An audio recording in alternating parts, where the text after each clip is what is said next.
So,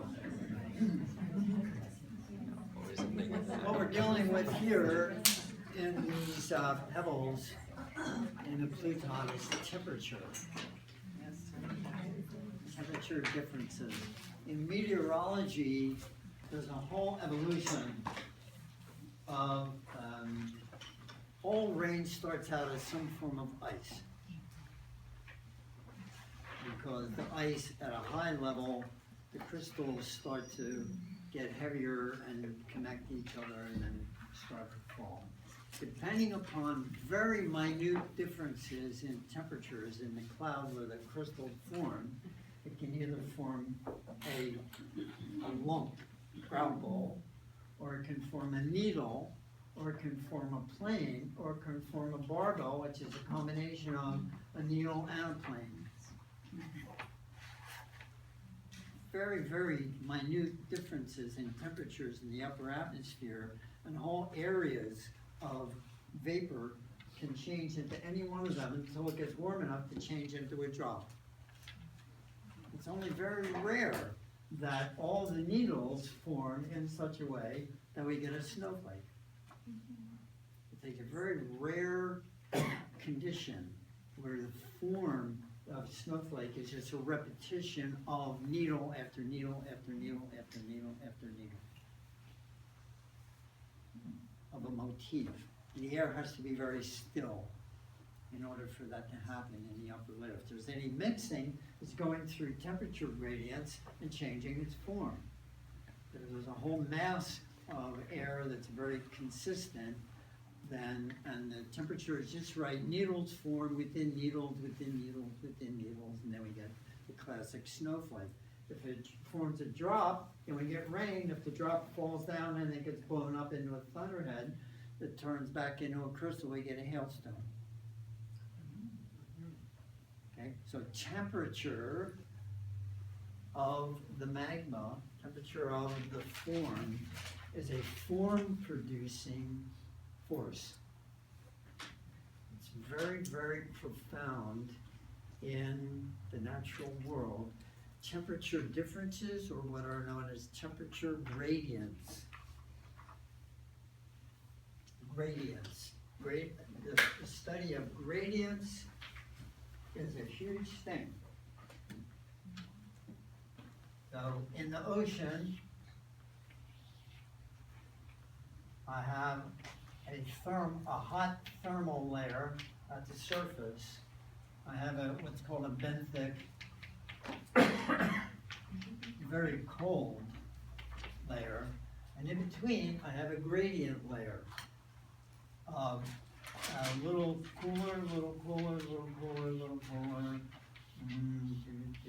or a little warmer, little warmer, little warmer, of a narrow area where there are many, many, many gradients between the hot layer and the cold layer.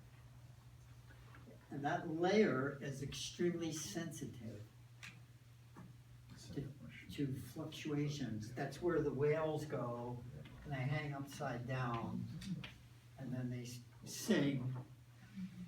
And when they sing, it bounces in the gradient, because in the gradient is the place where there's maximum transmission along all the inner surfaces of the temperature gradient.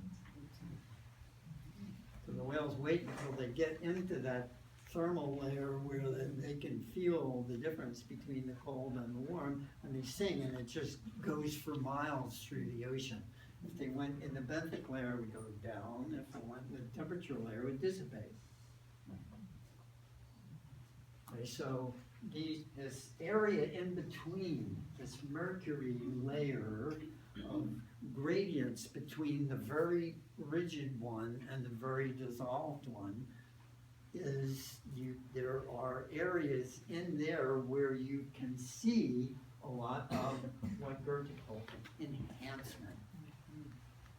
Enhancement is that the form becomes finer and finer and finer.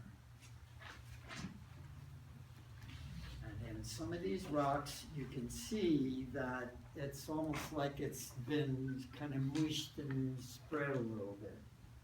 And some of them, it's been spread so much that it's just like pudding. In others, there's chunks and pieces of things. So enhancement, we want to try to understand enhancement. Enhancement is that the system keeps reverberating through gradients until it gets finer and finer and finer and finer, until the differences are so fine that it becomes something else. And that movement, that's when we get higher qualities of substance rather than just lower substance. We get very refined substances. Basically, we could call that flowering. Flowering, forming of a flower. The forming of a flower is an enhancement of the repetition of a leaf, and a leaf, and a leaf, and a leaf, and a leaf, getting finer and finer and finer until the parts become so fine that we get calyx and stamen and pistil and embryo as a kind of super refinement of everything that was down below. As we will move on out of geology, next week we'll start to look at plants. But the principle of enhancement is the principle of medicinals. What? Medicinal substances are radical enhancement of things that are basically polarities at a lower level.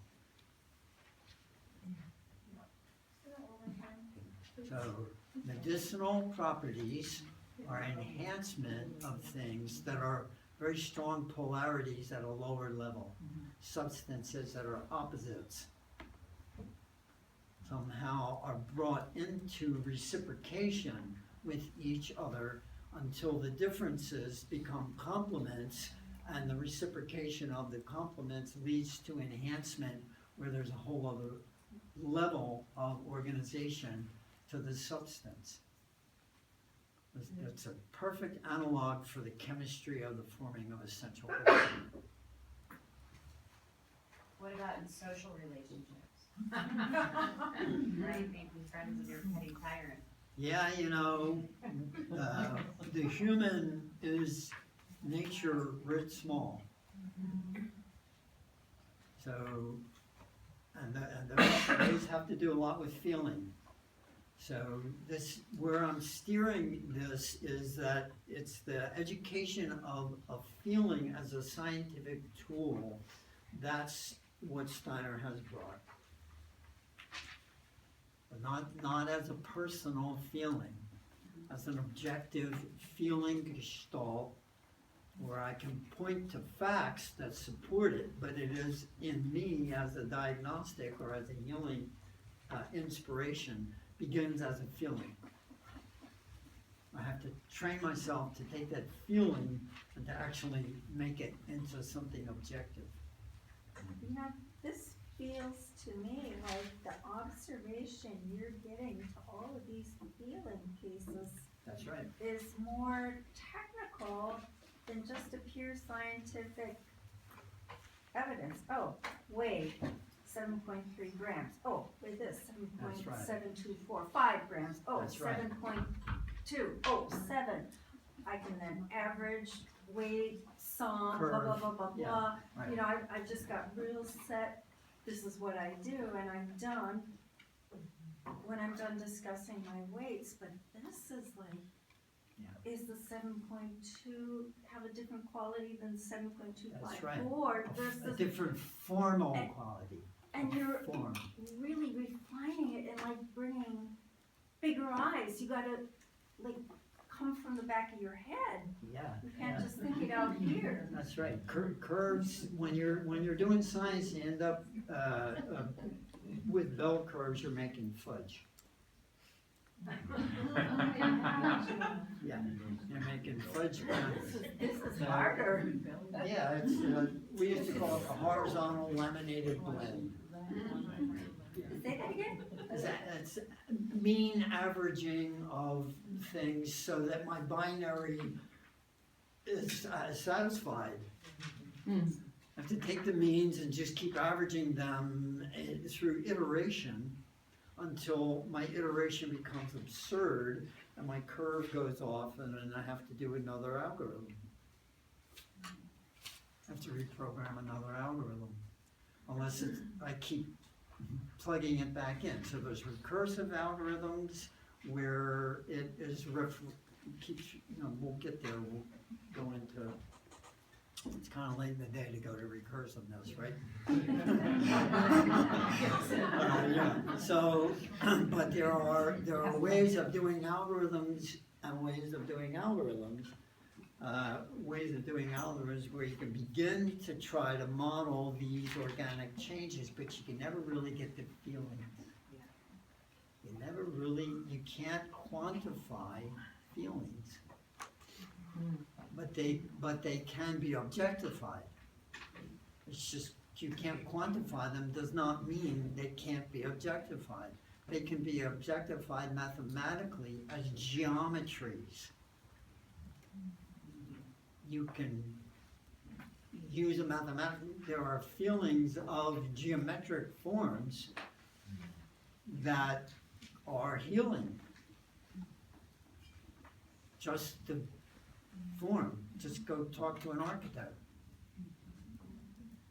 So that there's a dimension there of science that can be explored. So we're kind of just getting into the doorway of how can I understand that my feelings can be part of a science experiment. How can I do that? But I have to objectify them, not by words only, but by form. The way forms change allows my feelings to enter in, but when I start to move to words, then I become computational. Because of what I've done to language, I've strangled it into this is not that. It's about languaging and the forming of what we're also call symbols. So down the road, when we start looking at this, the whole realm of ritual is working with symbols, and in the work with medicinals, a plant is a symbol of a particular drama. A plant represents a struggle in a niche in which it's growing to overcome something. And it produces the substances that it does to do that. When we take those substances in us, the response my body has is resonant to the struggle that the plant did in its ecological niche to produce those substances to be able to survive. That's transferred to me. My liver gets that and goes, okay, here's how I did that. The creation of the enzymes and neurotransmitters in me, the closest analog to neurotransmitters is plant phenolics and flavonoids. They're almost exact models molecularly in each other. Yeah, according to science. So those neurotransmitters and neuromodulators and enzymes and hormones and things in me are in the plant realm, and they are pictures of each other. Even molecularly, you can just take, benzene ring as an inorganic and phenolics, and just look at them in the same structure. Okay? Just like chlorophyll and hemoglobin. Yeah, exactly. Yeah, it's the same as benzene. It's the same as kaolin. Kaolin, benzene, hemoglobin, chlorophyll have the same ring structure. From inorganic to organic. And that's the basis of all your neurotransmitters later down the road. They just become multiples of those molecules as it gets more complex. And then you get dopamine and serotonin. Healing. So we were talking about the formative process and, having multiple forms of something and, kind of looking at the future and past progression of something. But then thinking about this work with polarities, with the opposite and complement and enhancement, are those a similar kind of progression that you see? That's right. That's right, yeah. So nature works first with opposites, that's forces.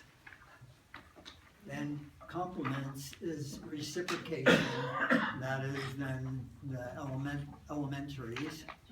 And then enhancement is the larger picture where minerals, plants, animals, and humans are connected in similar patterns. That's a really big rhythmic structure. So the seasonal rhythms of plant growth and seasonal fluctuations of emotions in autistic people, there are curves. There are strategies, we could even say, of dealing with it in time. Rhythmic dosing, now we're talking about. And applications and rhythmic dosing and dosages of things in rhythmic sequences and things like that. There you get to the edge of homeopathy. Right. Okay? You all right with this? You know, so where I'm trying to steer the ship is that these are ways of doing research to try to understand when I see a form, what is that form doing to me? To that sense it, or I smell it, or I touch it. What is that doing to me? And can I build a lexicon of those experiences for myself? Can I build a vocabulary of sensory responses that I have to things so that I can bring it to consciousness? When I bring it to consciousness, I have to ask myself, where is this going in me? Why do I have a response to whatever it is that they use for the shampoo and the carpet? 1 year in consciousness studies, lady who ran the physical plant here did me a favor. On the day before I started my whole course, she had a guy come in and just totally clean the carpet. Oh. Really, she said, do a really good job. Dennis is a good teacher, he needs to really have it done. I walked in and was like, oh my God, I'm gonna die. And that smell is this smell. Of course, this was done a while back, but when you get that thing, then that's in there. And in my neurotransmitter makeup, it says to my histamine response, go nuts. Yeah, but this is the mark of the new initiation process, is becoming more and more sensitive in the body to what's true and what is not for the body. What is an image of something and what is a reality? We are presented with so much today that is not a reality. So much that is not a reality. And it's expected that we don't even try to get to the bottom of it. And there are many young people who are incarnating today who know that, who choose to not participate. That's autism. I don't want to be part of this stupid world. I want to be in my own world. Because I can't trust that this world is okay. The food stinks, that there's rays going through me all the time, and I can feel them in my teeth. So don't ask me to show up for work so I can make shoes for you industry people. And this is behind these big pictures are things, feelings like this. Well, I can't participate in the sham of it. Yeah. So the work with medicinal plants and the healing of medicinal plants, today we looked at the mineral realm. Because the mineral is the foundation. It's difficult to do this work in the mineral because the changes are not evident in the form. Hopefully you experience that. But the dialogue that you had with the other people about the form, you start to see, maybe this could be a language. This is the language of alchemy, sal, salt, mercury. You can do this with plants. Some plants are sal plants. We'll look at them, that those are the lime lovers. The lime is sal. Lime loving plants are sal. And when you eat them, they are sal. If you have the disease where you're fluxing too much, you take them and they take the flux out of it. That's the hidden aspect of medicinal work.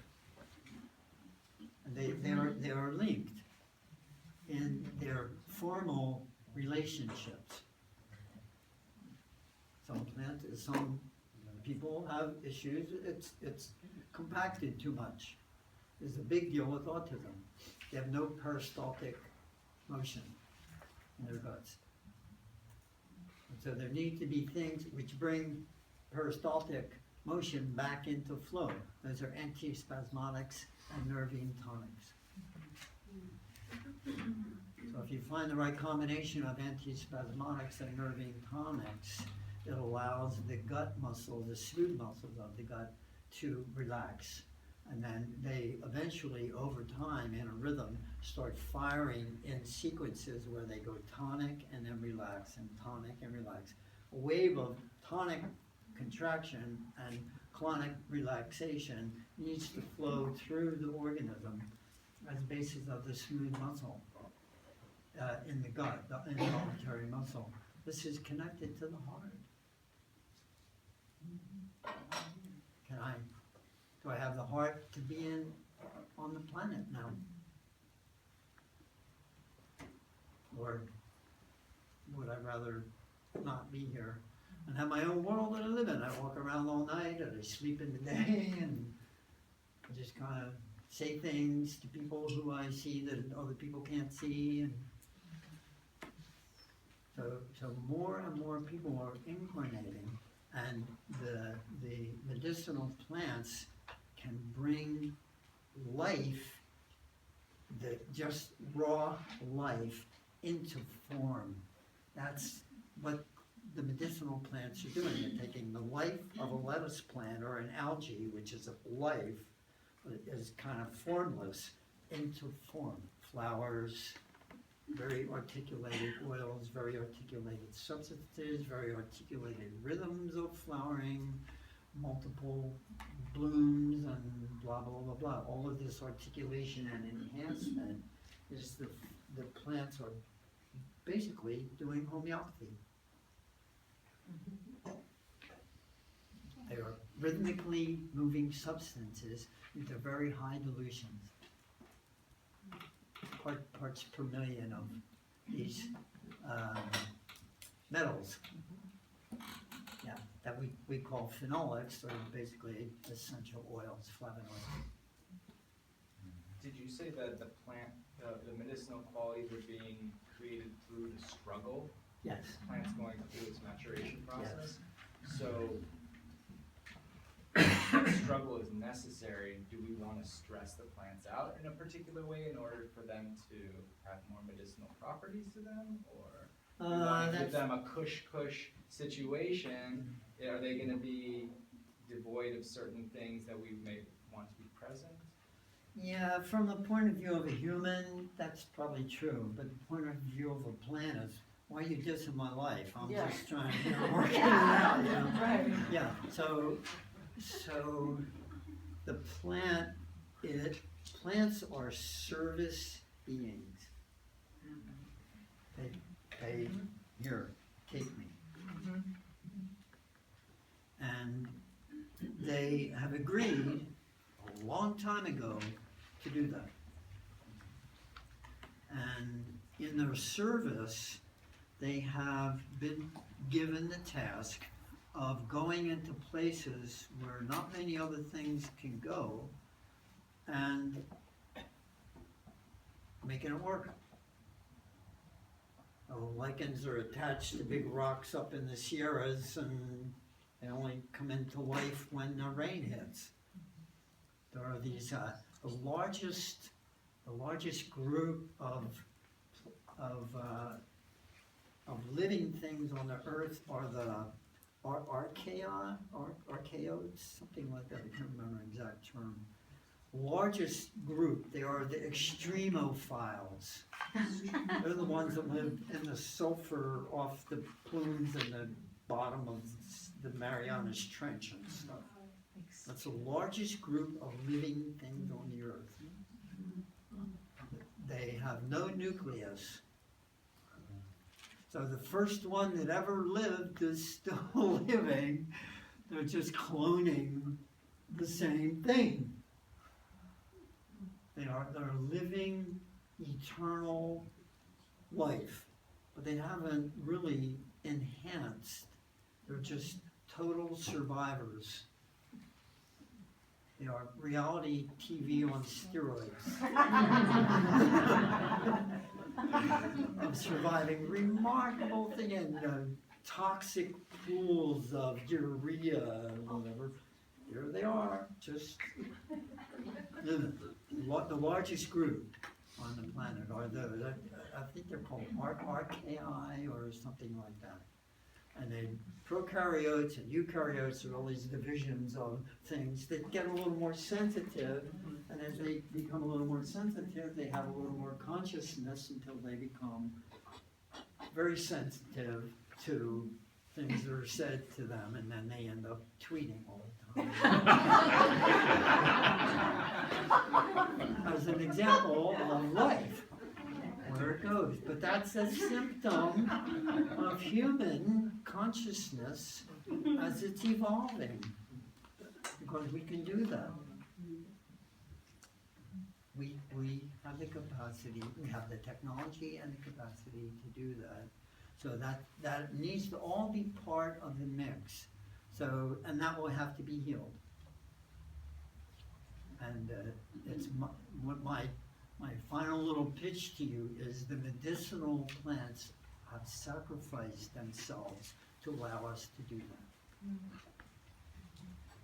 that. They give to us the means to be able to do that, because we're totally dependent on that. Because the synthetic aspects of the medical work, it's just going to fail. People I know at very high levels in healthcare say that the people they go out and have a beer with after the conference are all totally freaked out that there's going to be a pandemic in 15 years where 1/3 of the population will be implicated in MRSA. And methicillin resistant a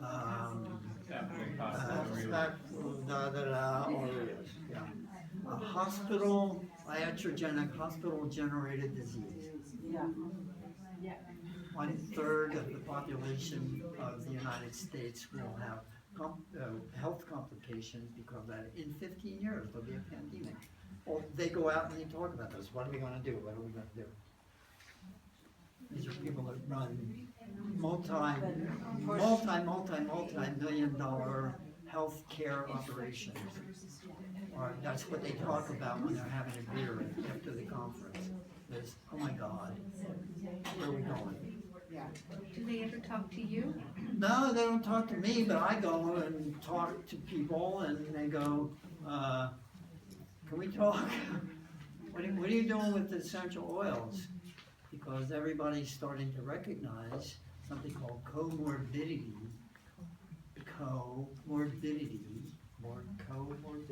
And with this class, you're going to hear comorbidity. You'll be tired of hearing comorbidity.